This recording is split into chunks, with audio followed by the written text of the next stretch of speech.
سکه‌های قدیمی یونانی در حراج نیویورک. سکه‌های کمیاب یونان باستان در هتل والدورف آستوریای نیویورک به حراج گذاشته شد.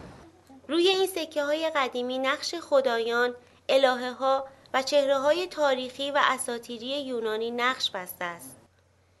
این کلکسیون در مجموع شامل 642 سکه میباشد که پیشبینی میشود حدود 8 میلیون دلار را به خود جذب کند.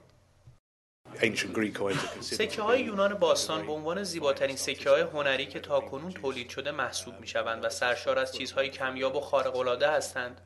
این کلکسیون در برگیرنده کل سرزمین یونان میباشد، از ایتالیا و سیسیل در غرب گرفته تا یونان، ساحل ترکیه، آسیای صغیر و ساحل شمال آفریقا.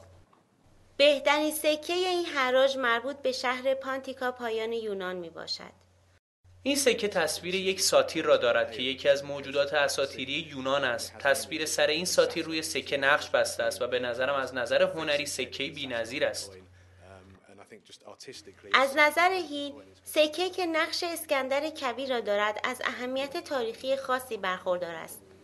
وی ارزش آن را 150,000 دلار تخمین می‌زند. نقشی که روی این سکه است اسکندر کبیر می باشد که روی اسب بوده و به دنبال یک فیل هندی است که شاه هندوستان روی آن نشسته است. این سکه در واقع بسیار مهم و تاریخی است، زیرا وقایعی که در زمان ضرب سکه در سال 320 قبل از میلاد مسیح رخ داده را به تصویر می کشد.